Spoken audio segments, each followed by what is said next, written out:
السلام عليكم ورحمة الله وبركاته. ازيكم يا حبايب قلبي؟ عاملين ايه؟ صلوا على النبي. اللي ما اشتركش في القناة يشترك ويفعل زر الجرس ويدوس لايك عشان يوصل له كل جديد. ان شاء الله هنعمل مع بعض القرص الطرية بمكونات خفيفة وبسيطة وعندنا في البيت ان شاء الله. احنا دلوقتي معانا دي كوباية وفيها نص زيت ونص سمنة، معانا كيس خميرة فورية، معانا ده دقيق على حسب بقى حبة القرص اللي انت عايزة تعمليها. دول 3 معالق سكر بودرة، انا ضربتهم طحنتهم يعني عشان يبقوا بودرة سايلين كده، ما تبقاش محببة عشان ما تبقاش باينة في قلب القرص. تمام. ديت هناخد السمنة والزيت دي هنسيحها على النار، هنجيب دلوقتي حاجة نسيحها فيها، هنقلبها فيها بقى.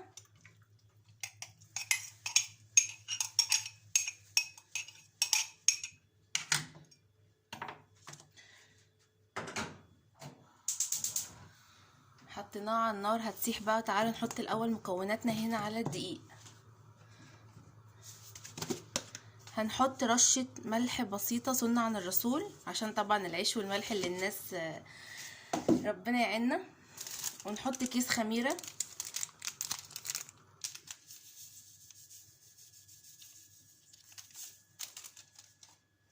هنحط السكر. انتي لو عايزاها من غير سكر ممكن تعمليها من غير سكر، تحطي بس ذرة ملح وذرة سكر وتعملي نفس الخطوات اللي انا بعملها بالظبط. هنقلبهم بقى كده ببعض.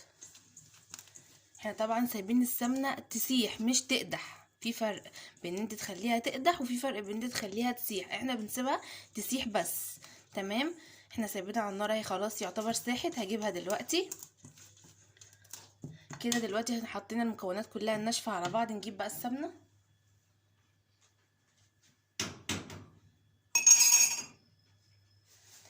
اهي. هنحط بقى حبة بحبة بس خلي بالكوا عشان هي اكيد سخنة. بسم الله.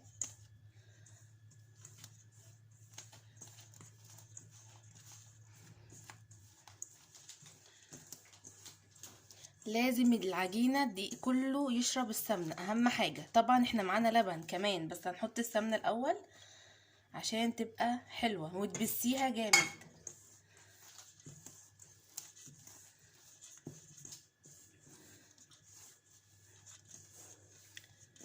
بسم الله.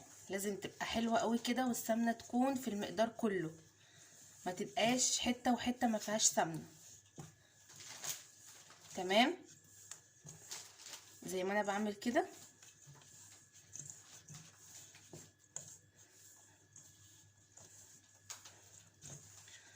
صلوا على النبي يا جماعة كده وانتوا عمالين تتفرجوا على الفيديو.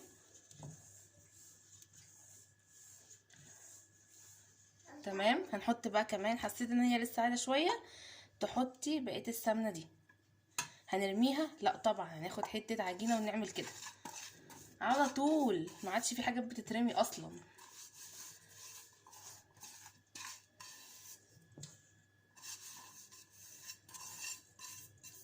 حسيت ان الصينية او الحلة او الطبق او الطاسة اي حاجة انت بتعملي فيها ما عادش فيها سمنة، يبقى احنا كده ايه، ستات بيوت شاطرة.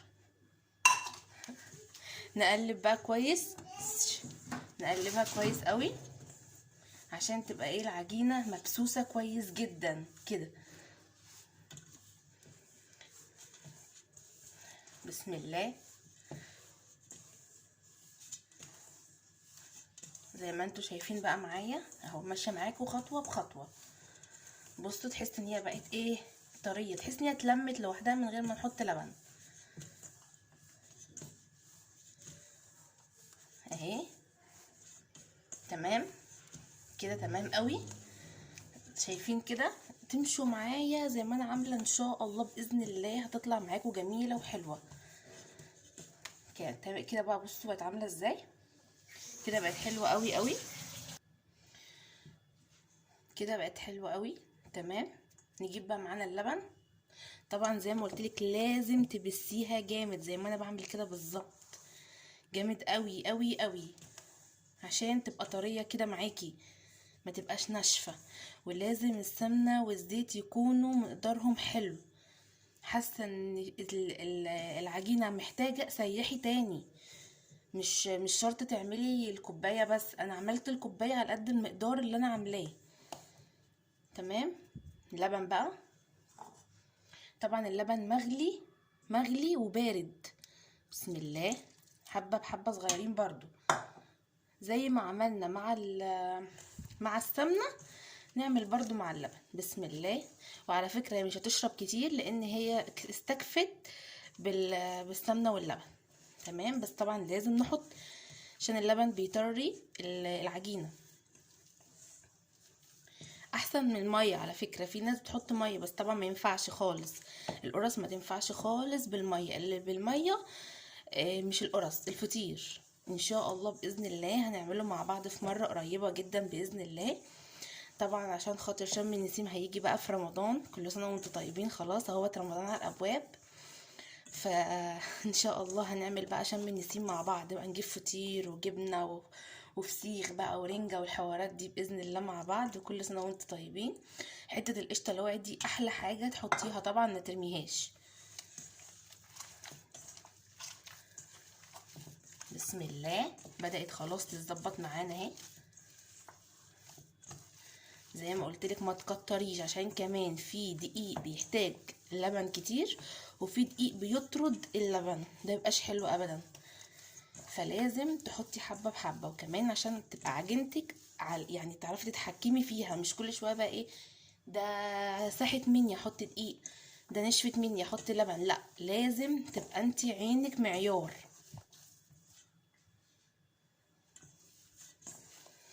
بسم الله. نحط كمان شويه لبن. هي بدات خلاص اهي. تمام. شايفين بدات اهي، بس دي لسه ناشفه شويه.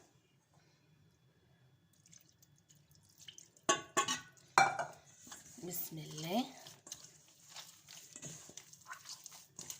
بصوا ان شاء الله خلاص اهي بدات تتظبط معانا.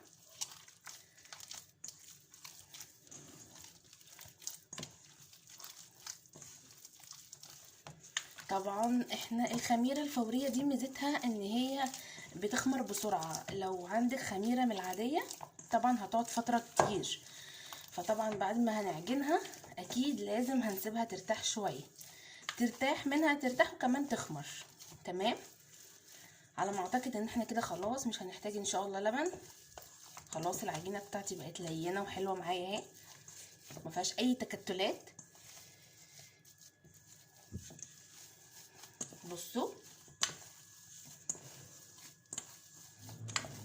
بقت ما شاء الله ما شاء الله تبارك الله، حلوه قوي قوي قوي.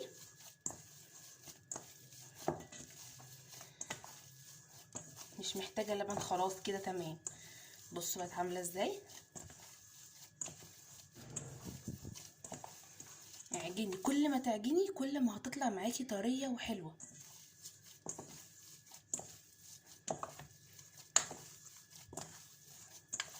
حابه تحط لها سمسم مفيش مشكله، ما عندكيش برضو مفيش اي مشكله. حابه تحطي حبه البركه مفيش اي مشكله برضو، انتي حره، دي حسب رغبتك وحسب مزاجك. وفي ناس برضو بتحب تحط عليها ينسون، بتبقى حلوه قوي برضو، بس انا حابه اخليها ساده كده. بصوا حتى عشان تعرفوا ان هي بقت تمام، مش محتاجه اي لبن ولا محتاجه ميه ولا محتاجه دقيق ولا محتاجه اي حاجه. بصوا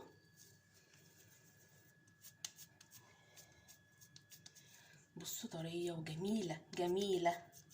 يعني انا بتهيألي كده مش محتاجه تخمر، بس طبعا لازم نسيبها ترتاح. تمام. هنجيب بقى كيسه ونغطيها مع بعض.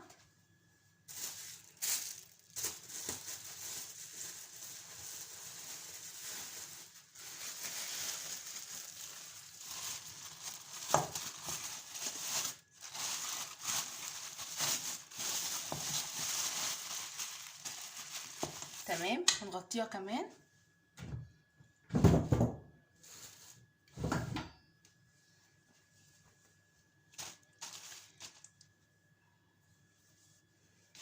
تمام. هنسيبها حوالي ربع ساعة، ربع ساعة نص ساعة على حسب الغرفة اللي انت هتحطيها فيها تكون دافية. تمام. لازم تكون الغرفة اللي هي فيها دافية عشان خاطر تخمر معاكي بسرعة وتعرفي بقى تعمليها. هسيبها تخمر، بعد ما تخمر هنرجع مع بعض واوريكم هنعمل ايه. كده احنا خلاص سيبناها حوالي نص ساعة لساعة الا ربع كده، سيبناها استريحت وطبعا سيبناها تخمر زي ما قلتلكوا. يلا بينا بقى نفتح مع بعض ونعملها سوا.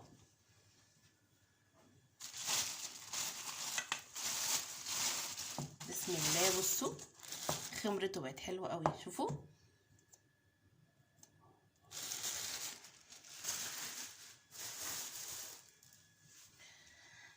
طبعا احنا جبنا الصينية بتاعتنا اهي، تمام.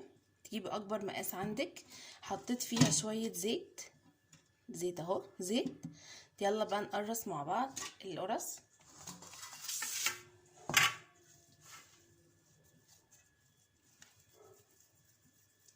حابة بقى تكبريها، حابة تصغريها، بصي كأنك بتعملي كبيبة بالظبط. لو انتوا عارفين شفتوا الكبيبة اللي انا بعملها، ادخلوا عندي على القناة اللي مش من متغمر، او اللي عايز يتفرج على الكبيبة بتاعتنا الحلوة اللي انا عملتها وكانت جميلة جدا، يدخل على القناة وهيشوفها بكذا طريقة عندي.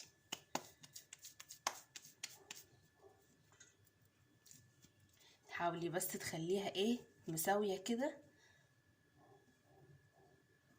شوفوا منظرها جميلة جميلة، بسم الله ما شاء الله.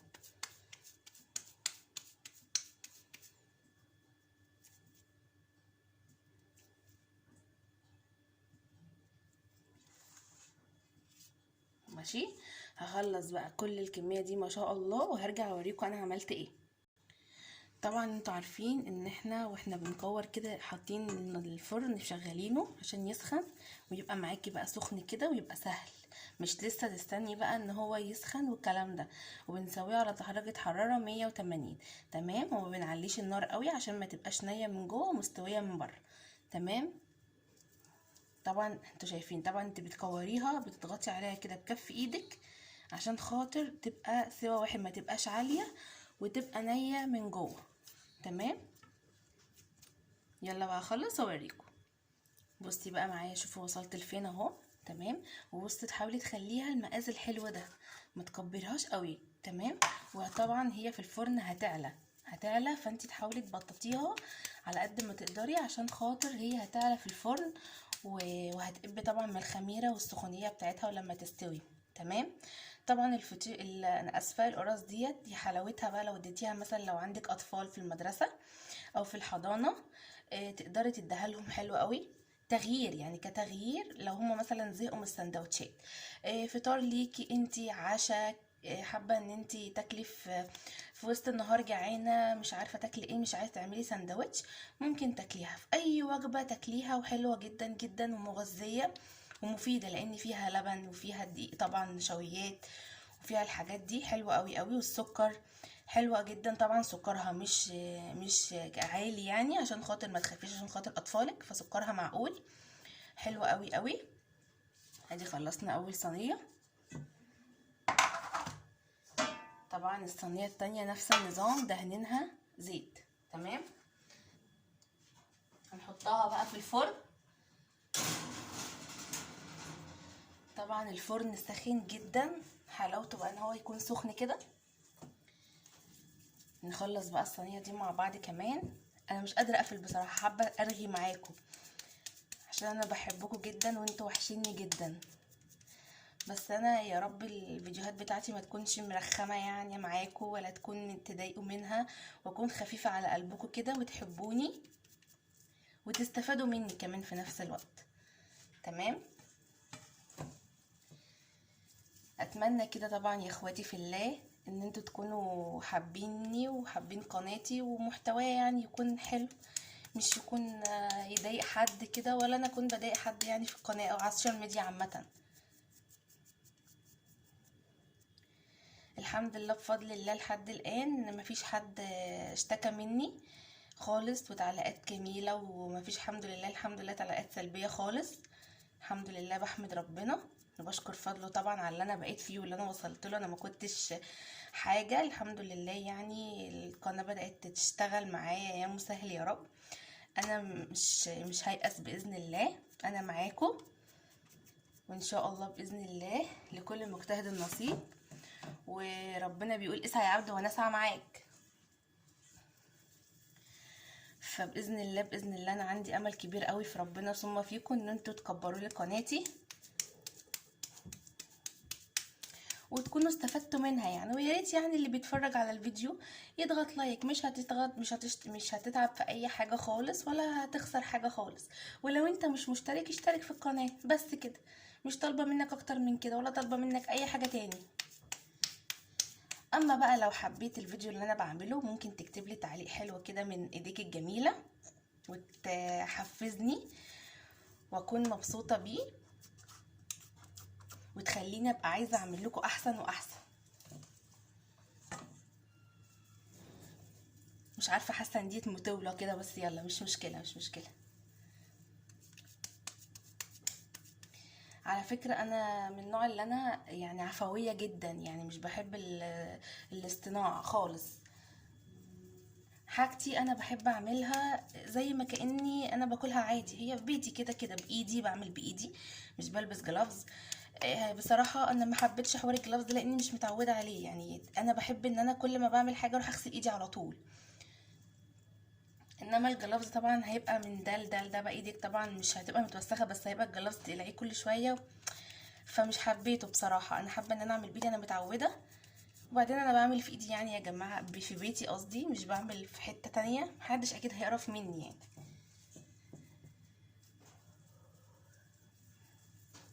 فعشان خاطر بس محدش يكتب في تعليقات انتي بتعملي بايدك، اصلا انا بعمل في بيتي مش بعمل في مطعم او بعمل في مكان عند حد. ف وبحس ان هو انضف لان كل شويه بغسل ايدي على طول، ايدي في الميه. انا من النوع ده اللي انا لو عملت اي حاجه بروح على طول اغسل ايدي، مش بستنى بقى شويه وكده، لا ما بعرفش. بصوا بقى منظرها جميله، يعني تحسوا ان هي كمان بدات تقب اصلا. يعني هي احنا سيبناها ترتاح زي ما قلنا ودلوقتي كمان تحس ان هي بدات تقب، فما شاء الله يعني. وطول ما هي بتتعجن معاكي وبتتقرص معاكي بسهوله تعرفي ان انت كده ماشيه صح وعجينتك تمام ومظبوطه.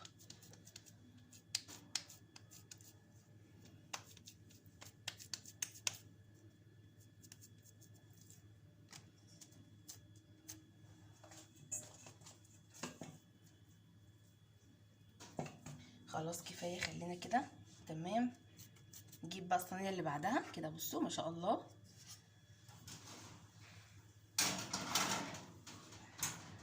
حطيناها جنب اختها في الفرن. طبعا الصينيه ديت ما دهنتهاش الزيت، هندهنها مع بعض.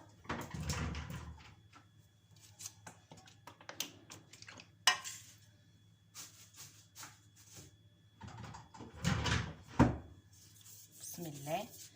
هي اصلا ما عادش غير حته عجينه صغيره، فاكيد طبعا مش هينفع ان انا الزقها في جنب بعض وكده عشان خاطر ما تبقاش لازقه في بعض كده وتبقى حته طريه وحته مستويه وكده. هو عامه ما عادش غير الحته دي.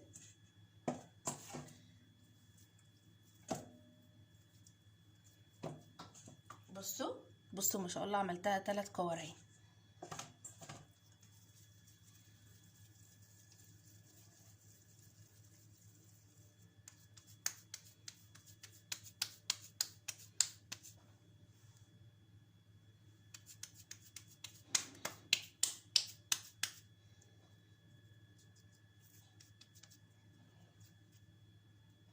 كده تمام. بصوا اهي زي ما قلت لكم برضو بنفضل نضغط عليها كده عشان خاطر ما تبقاش قبه من النص ومن الاطراف رفيعه، عشان تضمني ان هي هتبقى مستويه.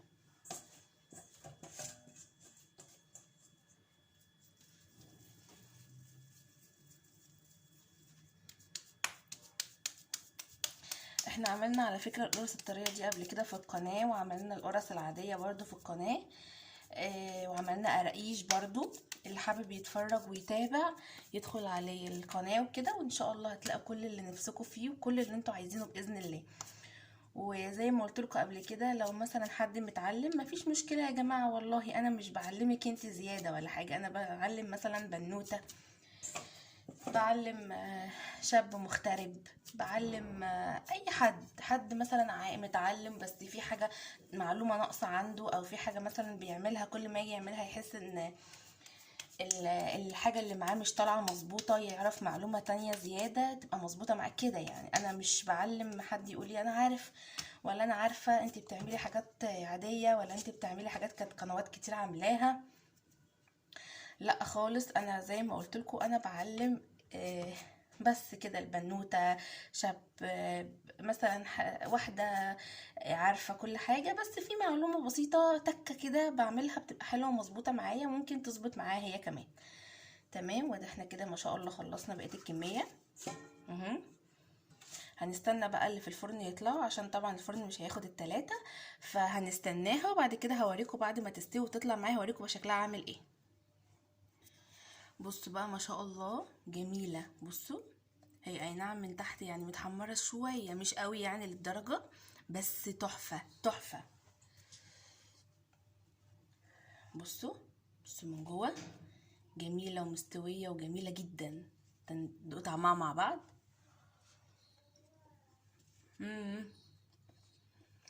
جنان. طبعا سخنة مش قادرة اكل اكتر من كده. طبعا دي نص الكمية التانية لسه في الفرن. احنا عشان نخليها تطرى ونحافظ على طريانها معانا طبق، نجيب طبق كيس بلاستيك ونرصها فيه. تمام، بس ما تستهدى شويه لان هي سخنه قوي. تمام، ونربطها ونغطيها. تمام، عشان خاطر تبقى طريه معانا وحلوه وبألف هنا وشفا. بس شوفوا منظرها جميل قوي قوي قوي قوي، عاجبني جدا. ما تنسوش الاشتراك في القناه وتفعلوا زر الجرس وتدوسوا لايك لو الفيديو عجبكم. ما تنسونيش في دعواتكم، وهستنى كومنتاتكم الحلوه. ويا رب يعجبكم الفيديو الحلو دوت بتاعنا، الخبيز في البيت بقى والكلام ده بيبقى حلو قوي قوي وريحته بتبقى جميله. يلا بقى مع بعض ننهي الفيديو، وهستنى زي ما قلت لكم تعليقاتكم وكومنتاتكم الحلوه. ولازم طبعا جنب القرص حلاوه الشاي بلبن بقى، يلا نعمله مع بعض.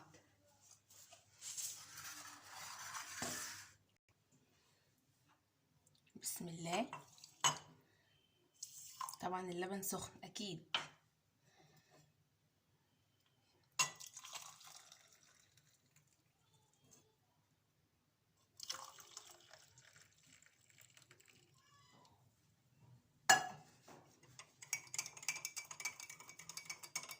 اتفضلوا بقى معانا بألف هنا وشفا. وبألف هنا وشفا اللي هيجرب الوصفة دي، ويا رب يكون عجبتكم القناة وعجبكم الفيديو. وما تنسوش الاشتراك في القناة زي ما قلت لكم، ومش هرغي بقى كتير لان انا رغيت كتير.